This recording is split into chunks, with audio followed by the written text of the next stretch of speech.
My original intent was to do a series of separate videos on these various Ground Attacker Handbook Chapter 1 subsections, but the reality is the importance of these various factors will vary depending on the online server you're playing because there are some differences. If you're coming to multiplayer as primarily a ground attacker and not sure what kind of experience you're looking for, there are two questions to ask yourself.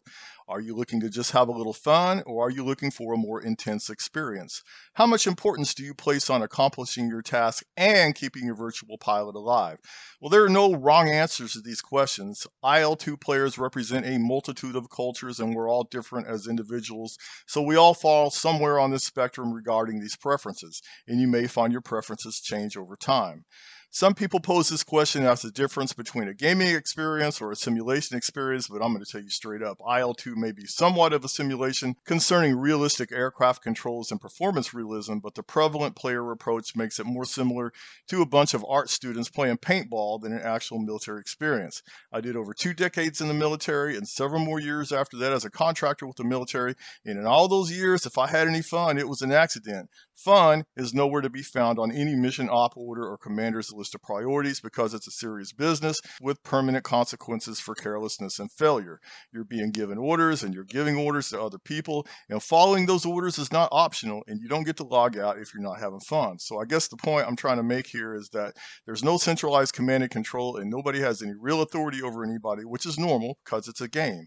Anyway, I'd like to tell you a quick story regarding my own experience. I played Air Warrior and Warbirds back in the late 90s, and I bought the first IL-2 back in 2001. But after 9/11, I had neither the time nor the desire to play games, and it wasn't until I was done with military-affiliated work that I bought this game in June 2016. I pretty much jumped straight into the most popular multiplayer server at the time, and if you played Wings of Liberty in the summer of 2016, there's about a 90% chance I ran into you in the spawn area at least once. Well, many things became obvious to me immediately. The aircraft were more realistic, much harder to fly, and the people had gotten really good compared to what I had experienced several years prior. After a couple of months of getting my ass kicked every day in dogfights, I set my sights a little lower and started looking around for the sure thing. And I found her. Ugly, but easy. And I took to that Stuka like we were made for each other, and in September 2016, I finished at number 43 on the WOL pilot stats, which I thought was not too shabby for a noob flying alone in a Stuka. And even in the beginning, I was the kind of guy who was willing to fly a long, tedious approach route way the fuck out of the way to ensure I could, at a minimum, get to the target area without being intercepted. Well, WOL was a great server to learn the game, but after about a month, I was already getting disillusioned. It was my impression most people on the blue team just wanted to dogfight and weren't much interested in any kind of group effort to destroy ground targets and win the map.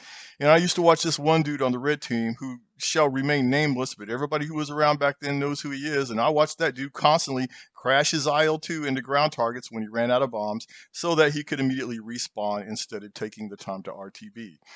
Well, I got on the forum like a total clueless noob and pitched a huge self-righteous bitch outlining all my grievances in excruciating detail, and I got into a big flame war with some jerk-off I've never seen in a multiplayer server then or now 6 years later, but at the end of the day, I realized my anger was misplaced.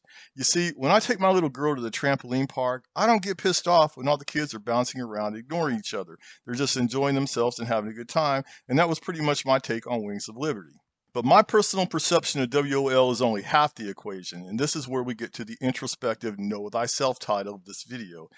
I am honestly a hyper-competitive overachiever and a pretty fucking sore loser. Just ask anybody who plays with me on a regular basis.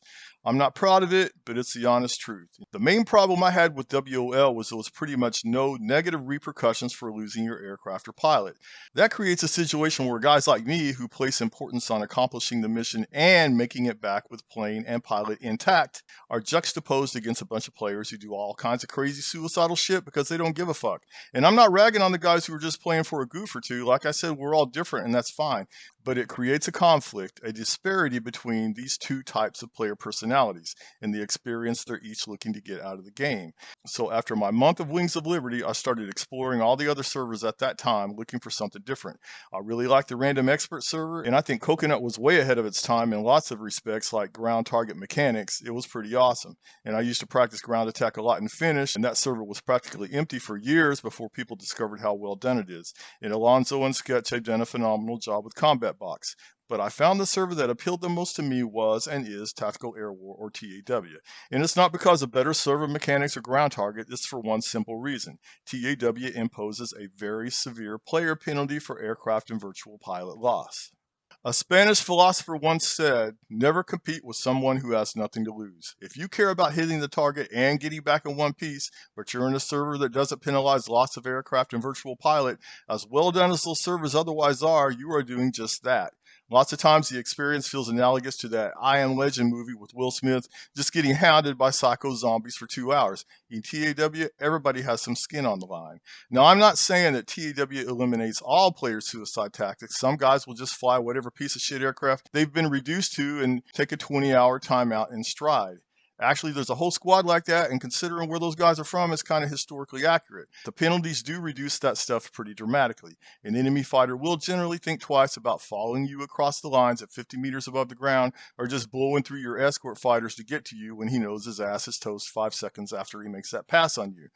Now, I'm going to present the metrics of the two server types and explain how, in certain respects, TAW is actually easier for ground attackers who place a premium on staying alive. The two primary threats a ground attacker faces are enemy fighters and AAA. TAW has a well-deserved reputation for vicious, lethal flak. Once you spend a lot of time taking out the flak in TAW target areas, frankly, the flak in any other server feels ridiculous easy to take on and eliminate. So the difference between TAW and pretty much any other server looks like this. Difficult flak and a minimal percentage of opponents with nothing to lose versus easy flak and a high percentage of opponents with nothing to lose. This variable is unpredictable and completely outside of your control. This variable, however, tough as it may be, is fairly predictable and can be dealt with using smart tactics. Used to be in TAW, you could actually fly ground attack missions by yourself as long as you made your attack dives fast enough to be on your way out of there by the time the guns activate and respawn. But the activation ranges are so far out now, like 4 kilometers, it's pretty hard to pull that off. So you have to knuckle down and duke it out with the AAA. Now there are a few guys out there like X-Jammer who can take out multiple AAA guns in TAW single-handedly. I've personally watched the guy take out all the flak on an airfield in one sortie. But for us mere mortals, you need a group, preferably a large group, comprised of flak draggers, flak killers, and top fighter cover. And you may be thinking, well shit, if you have a large group, you can be successful in any server. And I would respectfully disagree, because I've seen individual and multiple suicide jockeys come in and wreck an entire bomber formation despite having 7 or 8 fighter escort protecting the bombers, simply because those guys attacking have nothing to lose and pressing their attacks to the bitter end. In fact, after you kill them once, there's a good chance they will immediately take off again in the same aircraft and pay you a second visit on the way home. I've seen that happen multiple times. So if you want to excel in TAW, you're going to have to fly with a group. And preferably not just a bunch of dudes you don't know, but with a squad of guys you fly with regularly. And I'm going to quickly plug my squad SCG here. We have both American and European time zone components, as well as a large group of tankers. And there are links to our website and Discord page in the description. TAW is a dynamic campaign that runs about 6 weeks per iteration with 6 to 8 weeks off between iterations. So when it's absent from the server list, I enjoy flying Finish and Combat Box. And I do enjoy the time in those servers because the ground targets are very well done and because of the camaraderie I have with my SCG teammates. I just don't take the experience seriously. That's how I deal with it. I go in there with nothing to lose. I don't really bring my A game in terms of mission planning and decisions made during the missions. Like most people in there, I'm just there to have a good time and hopefully get some beneficial practice out of the experience. There are some ground attackers in those servers who do bring their A game. The Ryan Air guys come to mind, and I've flown with them, and they are a talented bunch of folks who obviously have come to terms with the server environment, and more power to them. If Finish was my personal cup of tea, that would definitely be the squad I'd join. And I'll say it one more time, we're all looking for our own preferred experience online, and that's not a bad thing. If you're primarily interested in the air-to-air combat thing, well, that is a completely different ball of wax and not my area of expertise. I guess probably any heavily populated server would work for you, but there are no doubt areas of preferences that I'm not aware of. So in conclusion, for all the budding ground attackers out there looking to get online, know thyself, figure out the type of experience you're looking for, and find that server that best provides the experience for you. As always, thanks for watching. This is HVB. Peace out.